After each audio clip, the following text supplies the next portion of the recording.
Hello students, good evening to all of you. आप सभी कैसे हैं? उम्मीद करते हैं कि आप सभी बहुत ही अच्छे होंगे। जय हिंद, जय भारत। जैसा कि आप जानते हैं कि आज हम पॉलिनोमियल का चौथा लेक्चर लेकर आए और इस लेक्चर में हम पिछले लेक्चर के जो प्रश्नावली चल रहा था उसमें का जो शेष क्वेश्चन बचा हुआ है आज हम उसे कंप्लीट करेंगे। तो आइए हम उसमें जो शेष क्वेश्चन बचे थे उसको सॉल्व कराते हैं, जिसमें से हम देख रहे हैं कि कल हम 5 क्वेश्चन करवा चुके थे। मतलब पिछले लेक्चर में जो क्वेश्चन हुए थे उसमें 5 क्वेश्चन कंप्लीट हो गए थे। आज हम छठवां से लेकर के शेष बाकी क्वेश्चन कराएंगे। तो आइए देखते हैं।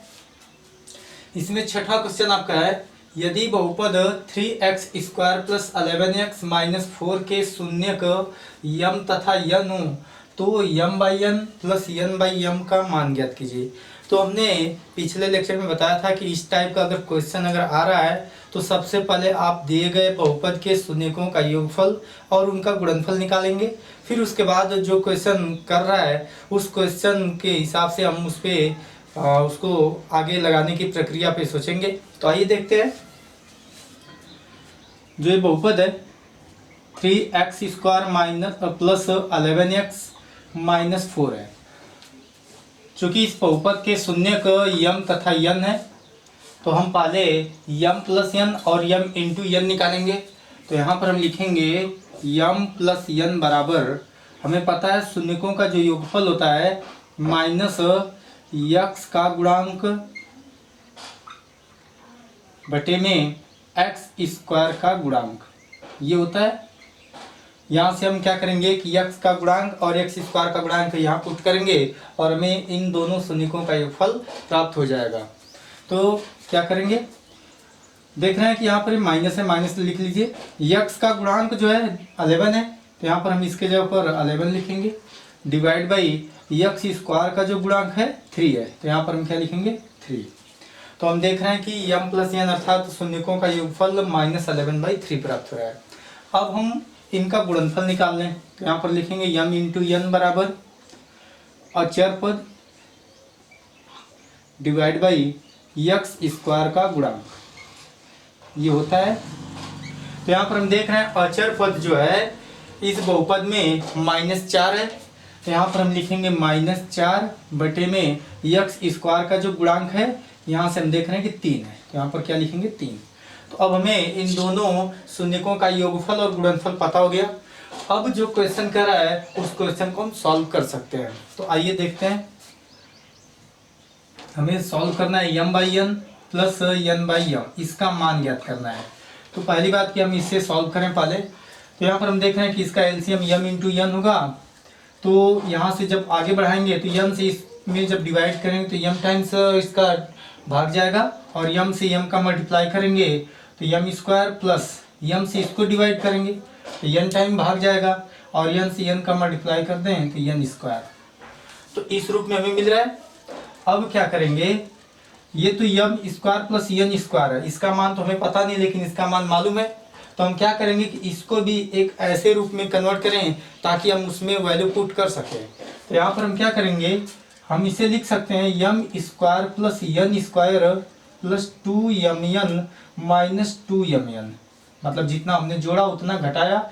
हम इसलिए जोड़ रहे हैं ताकि एक फार्मूला प्राप्त हो जाए और यहाँ से हो जाएगा mn। तो यहाँ देखिए ये हो जाएगा m + n का whole square - 2mn divide by mn। तो अब हम देख रहे हैं कि यहाँ m + n के रूप में ये क्या हो रहा है, m + n और m × n के रूप में क्या हो गया, पूरी तरह से कन्वर्ट हो गया। तो अब हम इसमें क्या करेंगे कि यहाँ से दोनों का मान पुट करेंगे और इसका वैल्यू फाइंड कर लेंगे। तो यहाँ से देखिए m + n whole square m + n का जो मान है -11/3 है तो इसका होल स्क्वायर हो जाएगा -2 × जो mn है इसका वैल्यू है -4/3 होल डिवाइड बाई, यहाँ पर भी हम लिख लेंगे -4/3। मैं इसे इधर सॉल्व कर दे रहा हूँ। तो यहाँ से देखिए हमें मिलेगा 121 डिवाइड बाई 9 -2 से जब मल्टीप्लाई हम करेंगे इस -4/3 में तो हमें मिलेगा +8/3 होल डिवाइड बाई -4/3, ये होगा।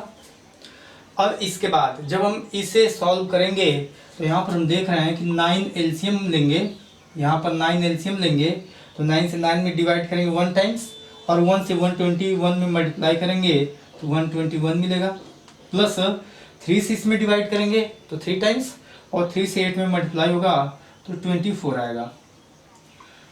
इसके बाद डिवाइड बाई -4/3।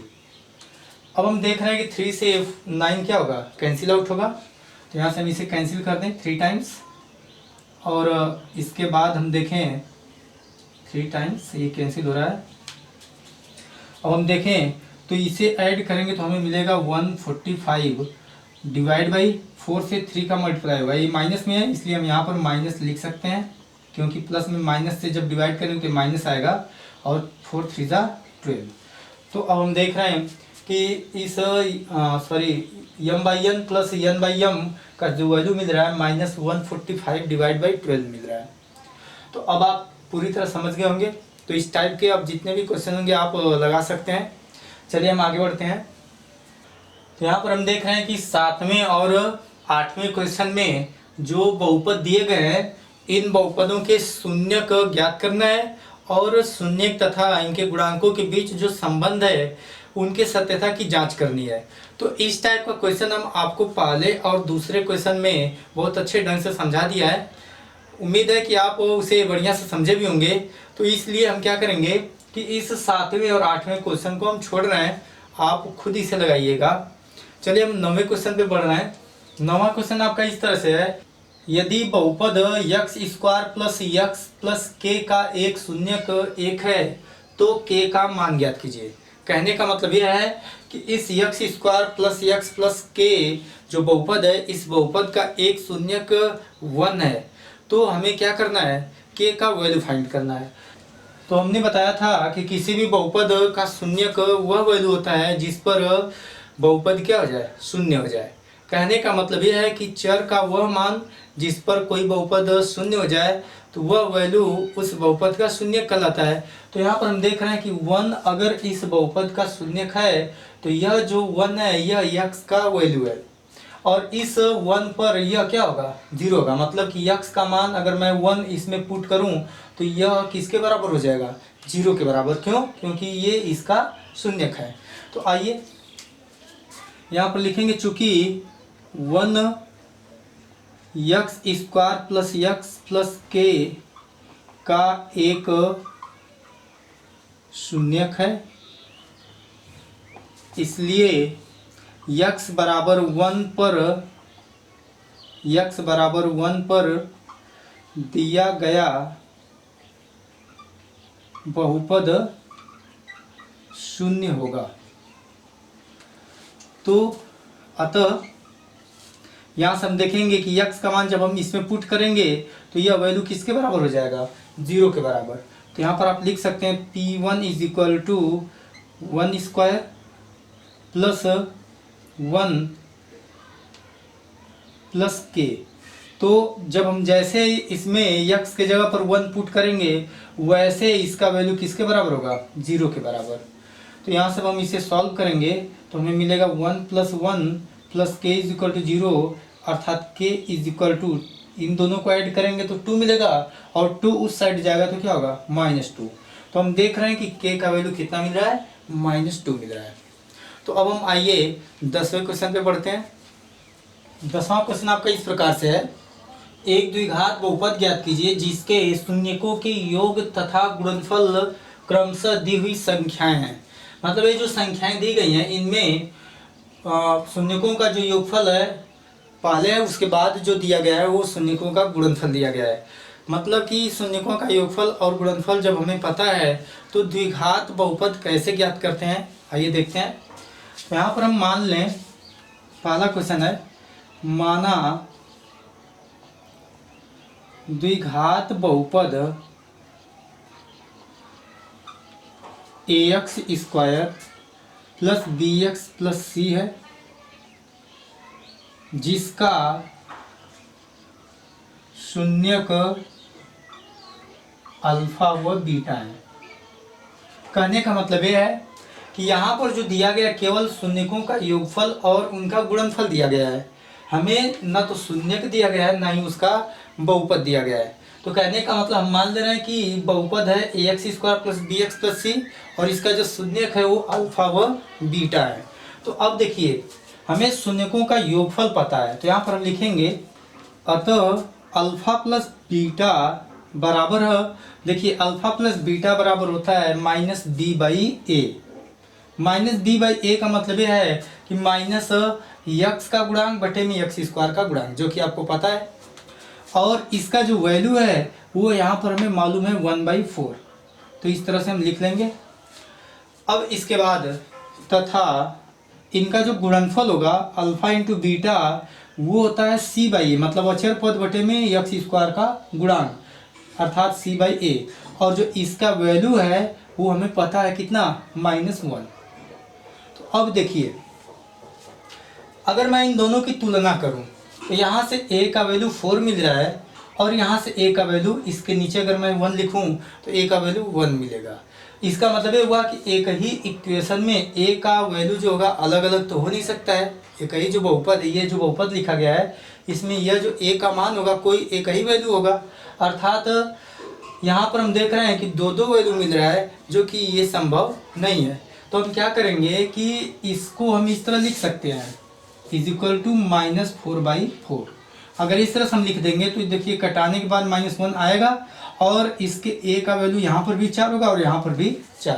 तो अब यहाँ पर हम लिखेंगे तुलना करने पर a बराबर कितना 4, b बराबर हम देखें तो देखिए यहाँ पर -b बराबर 1 है, तो इसका मतलब b का वैल्यू कितना होगा -1। देख लीजिए आप -b बराबर 1, तो b को हम लिख सकते हैं -1 के इक्वल।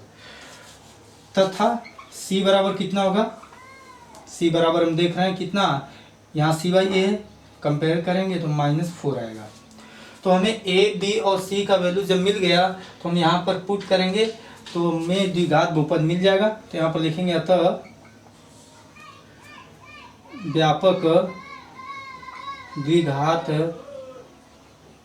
बहुपद इज इक्वल टू क्या होगा, a का जो वैल्यू है 4 है तो यहाँ से हो जाएगा 4x², b का वैल्यू -1 है तो यहाँ पर -1 रखेंगे तो ये हो जाएगा -x, और c का वैल्यू -4 है तो यहाँ पर लिखेंगे -4। तो इस तरह से हमें द्विघात बहुपद इस तरह से प्राप्त हो रहा है। तो इसी तरह से आप आगे भी क्वेश्चन लगा सकते हैं, चलिए हम उसको भी देखते हैं। लेकिन हाँ, इसको आगे बढ़ने से पहले एक तरीका और मैं इसका बता दे रहा हूँ। देखिए उसको हम कैसे फाइंड करते हैं। जैसे देखिए एक फार्मूला है, किसी भी द्विघात बहुपद के शून्यकों का योगफल और गुणनफल यदि हमें पता है तो उस द्विघात बहुपद को कैसे ज्ञात करते हैं, उसका एक फार्मूला है। द्विघात बहुपद is equal to x² minus मूलों का योगफल अर्थात alpha plus beta into x. यदि x चर वाला है तो यहाँ पर x लिखेंगे, अगर y चर रहेगा तो ये y², यहाँ पर y होगा, फिर प्लस में यहाँ पर होगा अल्फा इंटू बीटा मतलब मूलों का गुणनफल। ये द्विघात बहुपद होगा। इस फार्मूले से भी हम निकाल सकते हैं।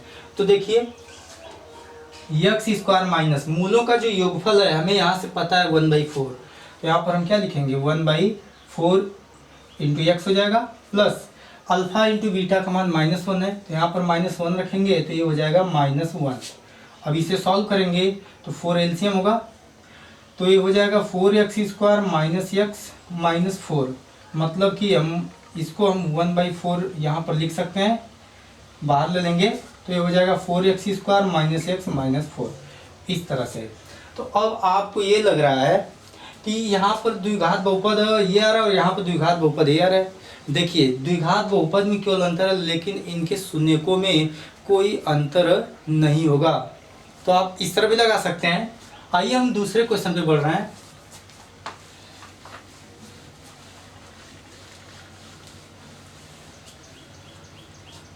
दूसरा क्वेश्चन है जिसके शून्यकों का योगफल √2 और उनका गुणनफल 1/3 है। तो आइए उसी तरह से लगाते हैं। तो यहाँ पर मान लें माना द्विघात बहुपद a x square plus b x plus c है, जिसका शून्यक अल्फा व बीटा है।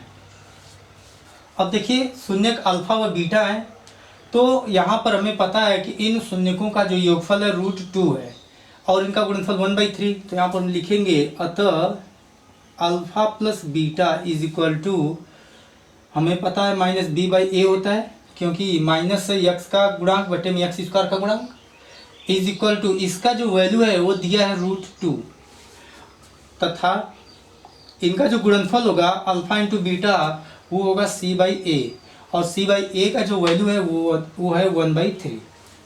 अब देखिए, अब यदि हम यहाँ पर कंपैरिजन कर रहे हैं तो कंपैरिजन में हम प्राप्त करें कि यहाँ से a का वैल्यू 3 मिल रहा है और यहाँ से a का वैल्यू 1 मिलेगा, तो ये चीज़ संभव नहीं है। ये दोनों मान क्या होने चाहिए, इक्वल होने चाहिए। तो अगर यहाँ पर 3 मिल रहा है तो हम यहाँ पर भी 3 ला सकते हैं। इस तरह से लिखेंगे 3√2 डिवाइड बाई 3, मतलब 3 से 3 कैंसिल होगा तो √2 आएगा। और यहाँ पर हम देख रहे हैं कि अब कंपैरिजन करेंगे तो a का वैल्यू यहाँ से 3 और यहाँ से भी a का वैल्यू 3 मिल जाएगा। तो अब यहाँ पर लिखेंगे तुलना करने पर हम देख रहे हैं कि a का जो वैल्यू है वो 3 होगा, b का जो वैल्यू होगा देखिएगा -b बराबर 3√2 है, तो b बराबर होगा -3√2, और जो c होगा c का वैल्यू 1 है। तो इस तरह से हमने a, b और c तीनों का वैल्यू प्राप्त कर लिया। तो ये द्विघात बहुपद क्या हो जाएगा, तो यहाँ पर लिखेंगे अतः अभिष्ट द्विघात बहुपद इज इक्वल टू, देखिए a का वैल्यू 3 है तो यहाँ पर लिखेंगे तो ये हो जाएगा 3x²। फिर इसके बाद b का वैल्यू -3√2, तो ये हो जाएगा -3√2 इंटू एक्स, प्लस c का वैल्यू 1 है तो यहाँ पर 1। अतः हम देख रहे हैं कि द्विघात बहुपद इतना प्राप्त हो रहा है। तो इस तरह से आप प्राप्त करेंगे। हाँ, इसका दूसरा तरीका देख लीजिए। आपको हमने अभी बताया कि किसी भी द्विघात बहुपद को ज्ञात करने का क्या फार्मूला है, तो यहाँ पर लिखेंगे द्विघात बहुपद is equal to x² minus मूलों का योगफल, अर्थात alpha plus beta into x plus alpha into beta, मूलों का गुणनफल। मूलों का है या शून्यकों का है, बात एक ही है। चूंकि यहाँ पर हमें ये विशेष रूप से ध्यान देना है कि हम किस चर राशि वाला ले रहे हैं। अगर x चर राशि वाला ले रहे हैं तो यहाँ पर x रहेगा। अगर y चर राशि वाला बहुपद बनाना चाहते हैं तो यहाँ पर y रखेंगे। और यदि कोई और चर राशि वाला बनाना चाहते हैं तो जिस चर राशि वाला बहुपद हम ज्ञात करना चाहते हैं उसे यहाँ पर हम लिखेंगे। चलिए, अब इसके बाद ये होगा x² minus alpha plus beta का वैल्यू हम क्या करें, √2 यहाँ पर पुट करेंगे। ये होगा √2 into x plus alpha into beta का जो वैल्यू होगा वो होगा 1/3। इस तरह से हमें ये चीज़ प्राप्त हो रहा है। हम यहीं पर रोक भी सकते हैं, या अगर हम सॉल्व करना चाहें तो हम इसको आगे भी बढ़ाएं। तो देखिए 1/3 अगर मैं सब में से 1/3 कॉमन कर लूँ तो यहाँ पर देखिए हो जाएगा 3x², क्योंकि मल्टीप्लाई करेंगे तो फिर हमें वही चीज़ मिलेगा। माइनस में 3√2x प्लस 1, ये हमें इस टाइप से बहुपद प्राप्त होगा। तो अब आप देखिए इसमें और इसमें बहुत डिफरेंट नहीं है, केवल इस गुणांक का डिफरेंट है जो 1/3 से गुणा किया गया। तो हमने बताया था कि ये जो k का वैल्यू है इससे उसके शून्य पर कोई इफेक्ट नहीं पड़ेगा, इसका वैल्यू कुछ भी हो सकता है। तो यहाँ पर हम देख रहे हैं कि इसका और इसका शून्यक तो सेम मिलेगा। जब शून्यक सेम मिलेंगे तो इनके योगफल और गुणनफल भी सेम मिलेंगे, अर्थात इस गुणांक या हम कह सकते हैं इस k के वैल्यू पर कोई इफेक्ट नहीं पड़ेगा, ये कुछ भी हो सकता है। तो इस तरह से ये भी आंसर आपका सही है और ये भी आंसर सही है। अब हम इसमें 11वें क्वेश्चन पे बढ़ रहे हैं। 11वां क्वेश्चन आपका इस प्रकार से है, एक द्विघात बहुपद ज्ञात कीजिए जिसके शून्यकों के योग तथा गुणनफल क्रमशः दी हुई संख्या है। तो देखिए ये भी सेम उसी तरह से है, जैसे 10वां क्वेश्चन था उसी तरह से 11वां भी है। तो आप इसे भी कर सकते हैं, फिर भी हम इसमें से एक क्वेश्चन बता दे रहे हैं, आप बाकी शेष क्वेश्चन खुद करेंगे। चलिए आइए देखते हैं। हम इसमें दूसरा क्वेश्चन बता दे रहे हैं आपको। देखिए दूसरा क्वेश्चन क्या है, देखिए शून्यकों का योगफल और गुणनफल दे दिया है, हम इसमें बहुपद मान ले रहे हैं। सेम उसी तरह जैसे हम पिछले क्वेश्चन में कर रहे थे, इसी तरह से यहाँ पर भी लिखेंगे। माना द्विघात बहुपद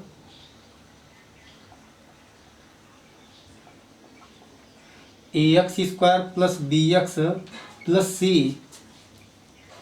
है, जिसके शून्यक अल्फा व बीटा है। तो यहाँ से हम देख रहे हैं कि हम उस शून्यक मतलब उस शून्यकों का बहुपद मान लिए इतना,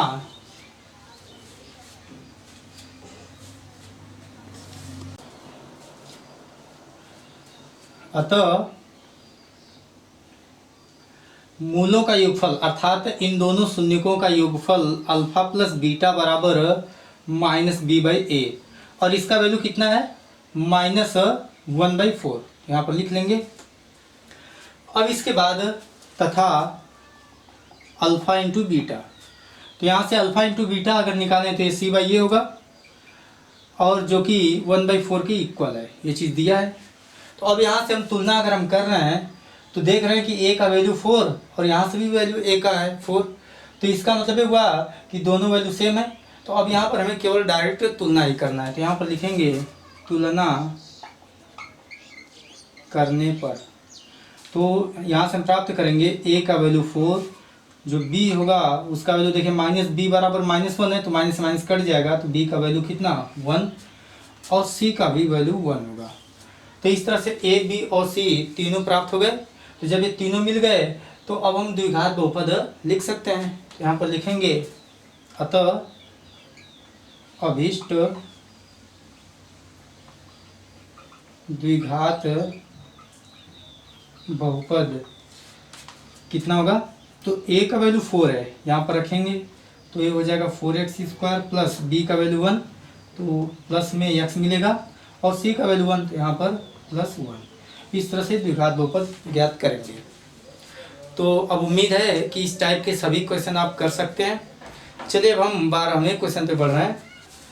12वां क्वेश्चन इस प्रकार से है, यदि बहुपद ax square minus 5x plus c के शून्यकों का योगफल और गुणनफल प्रत्येक 10 के बराबर है तो a और c के मान ज्ञात कीजिए। देखिए इसमें कह रहा है कि इस बहुपद के जो शून्यकों का योगफल और गुणनफल है दोनों 10 के बराबर है, तो हमें a और c का मान ज्ञात करना है। तो कहने का मतलब ये हुआ कि इसका हमें शून्यक नहीं पता है, बस हमें उनका योगफल और गुणनफल ये पता है। तो a और c का मान ज्ञात करना है। तो आइए देखिए, यहाँ पर लिखेंगे माना ax square minus 5x plus c के शून्यक कौन कौन है, अल्फा व बीटा है। तो जब इतना है तो यहाँ पर हम लिखेंगे अतः अल्फा प्लस बीटा, कहने का मतलब इसका शून्यक हमने अल्फा व बीटा मान लिया, तो इन दोनों का योगफल बताइए किसके इक्वल होगा। तो हम जानते हैं शून्यकों का योगफल होता है माइनस बी बाई ए, और माइनस बी बाई ए की अगर इक्वल है, वैसे यहाँ पर हम लिख सकते हैं इस तरह से भी, माइनस यक्स का गुणांक बटे में यक्स स्क्वायर का गुणांक, तो हमें मिल जाएगा माइनस यक्स का जो गुणांक है ये -5 है, तो यहाँ पर हम लिखेंगे -5 बटे में यक्स स्क्वायर का गुणांक है a, तो यहाँ पर हम लिखेंगे a। और एक चीज़ आपको पता है इन दोनों शून्यकों का योगफल, तो शून्यकों का योगफल हमें पता है 10, तो यहाँ पर हम क्या लिखेंगे 10। तो अब जब इसे सॉल्व करेंगे तो यहाँ पर हो जाएगा 10a is equal to minus से मल्टीप्लाई होगा तो +5, अर्थात a इज इक्वल टू हो जाएगा 5/10, इसे कैंसिल आउट करें तो 1/2 मिलेगा, मतलब a का वैल्यू 1/2 मिल गया। तथा हमें यह भी पता है कि मूलों का जो गुणनफल होता है, यहाँ से लिखेंगे तथा अल्फा इंटू बीटा बराबर, मतलब मूलों का गुणनफल या शून्यकों का गुणनफल इज इक्वल टू अचर पद डिवाइड बाई यक्स स्क्वायर का गुणांक, ये होता है। तो यहाँ देखिए मूलों का जो गुणनफल है वो भी कितना है, 10 के ही इक्वल है। तो यहाँ पर हम इसका वैल्यू 10 रखेंगे। और अचर पद जो है यहाँ से देख रहे हैं अचर पद c है और x स्क्वायर का गुणांक कितना है a। तो यहाँ पर हम लिखेंगे a। तो अब देखिए a का वैल्यू हमें यहाँ से पता है 1/2। यह वैल्यू हम क्या करेंगे, यहाँ पर पुट करेंगे। तो देखिए क्या मिलेगा, 10 = c/1/2। या हम इस तरह कह सकते हैं 10 इस a से यदि इसका मल्टीप्लाई कर दें तो 10a = c होगा। और यहाँ पर a का वैल्यू हम पुट कर दें 1/2 तो ये होगा 1/2। और इससे कैंसिल करेंगे तो c का वैल्यू क्या मिल जाएगा, 2 × 5 = 10। मतलब c का वैल्यू यहाँ से 5, अर्थात a का वैल्यू 1/2 और c का वैल्यू 5। इस तरह से आप a और c का वैल्यू फाइंड करेंगे। चलिए अब हम 13वें क्वेश्चन पे बढ़ रहे हैं। 13वां क्वेश्चन आपका है, गुणनखंडन द्वारा बहुपद इतना के शून्यक ज्ञात कीजिए तथा इन बहुपदों के गुणांकों और शून्यकों के बीच संबंध सत्यापित कीजिए। मतलब हमें गुणनखंडन विधि से इसका शून्यक ज्ञात करना है और फिर उसके बाद इसके शून्यकों और गुणांकों में जो संबंध है उसको सत्यापित करना है। तो चलिए देखिए, बहुपद है आपका 7y² - 11/3y - 2/3। यहाँ पर 3 एलसीएम होगा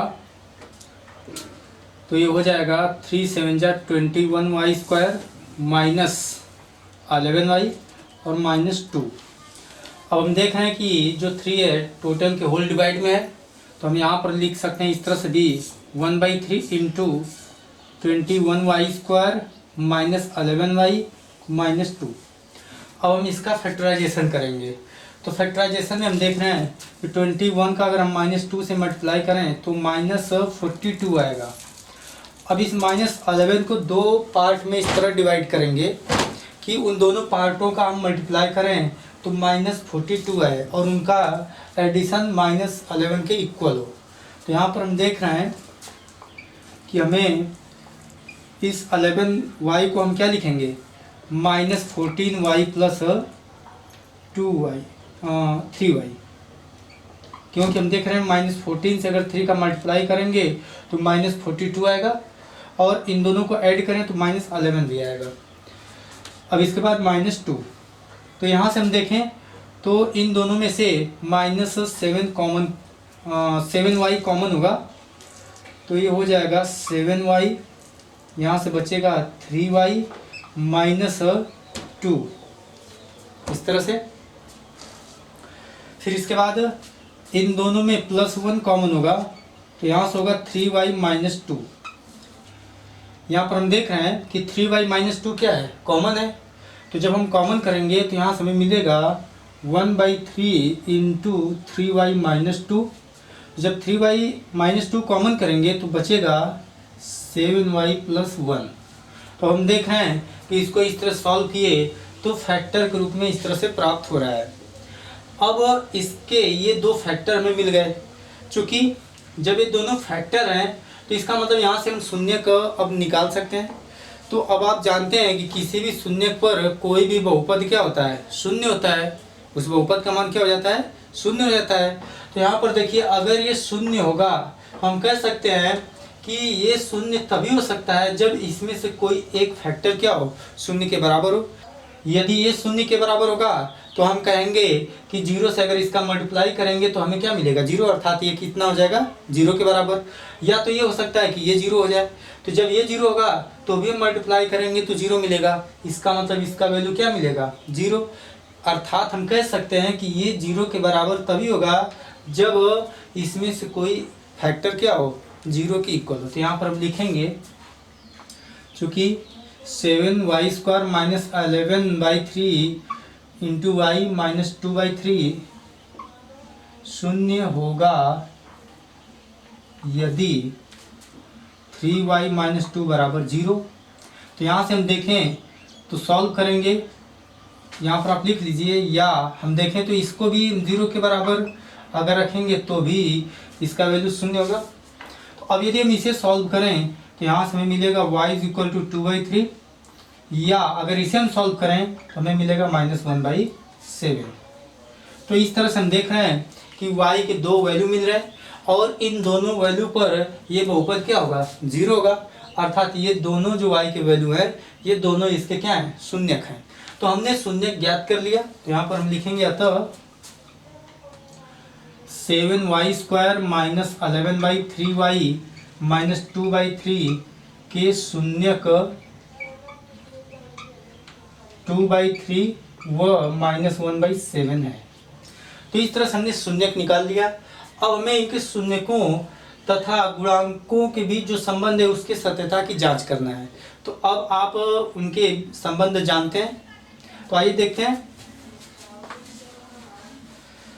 अब हम इनके योगफल निकालेंगे। तो यहाँ पर लिखेंगे शून्यकों का योगफल। तो शून्यकों का योगफल पहले हम शून्यक देख रहे हैं कि 2/3 और -1/7 है। इन दोनों को हम जोड़ दें तो यहाँ से हमें मिलेगा 2/3, इसका मल्टीप्लाई करेंगे तो -1/7, मतलब प्लस से माइनस में मल्टीप्लाई होगा तो माइनस आएगा। अब एलसीएम लेंगे तो यहाँ से 21 एलसीएम होगा, तो 3 7 जा 21 और 7 से 2 में मल्टीप्लाई होगा तो 14 आएगा। -7 से अब इसमें डिवाइड करें तो 3 टाइम्स जाएगा और 3 से यदि 1 में मल्टीप्लाई करें तो 3 आएगा। अर्थात यहाँ से हमें 11/21, मतलब शून्यकों का जो योगफल है 11/21 मिल रहा है। अब हम क्या करें कि इनके गुणांकों में जो रिलेशन है -b/a, अर्थात -x का गुणांक बटे में, वैसे यहाँ पर x नहीं है y है, तो यहाँ पर हम लिखेंगे -y का गुणांक बटे में y² का गुणांक। अगर इसका वैल्यू भी अगर 11/21 आएगा तो हम कहेंगे कि इनके शून्यकों और गुणांकों में जो संबंध है वो क्या है, सत्य है। तो यहाँ पर हम निकालेंगे। अब यहाँ पर लिखेंगे -y का गुणांक बटे में y² का गुणांक। इतना जब हमें मालूम हो गया तो देखिए y का जो गुणांक है यहाँ से हमें पता है -11/3, ये पता है y का गुणांक है, और y² का जो गुणांक है वो है 7। तो जब इसे सॉल्व करेंगे तो हमें मिलेगा 11/7 से 3 का मल्टीप्लाई होगा 21। अब हम देख रहे हैं कि ये दोनों वैल्यू सेम दे रहे हैं। तो जब ये दोनों वैल्यू सेम है तो इसका मतलब शून्यकों का जो योगफल होगा इसके बराबर होगा, और जो कि इनके बीच यही संबंध है। तो इस तरह से ये संबंध तो जांच हो गया इसका। अब हम जो इनके गुणनफल का संबंध है उसको भी चेक कर ले रहे हैं। तो आइए हम इधर इसको मिटा दे रहे हैं। यहाँ पर लिखेंगे तथा मूलों का, या हम लिखें शून्यकों का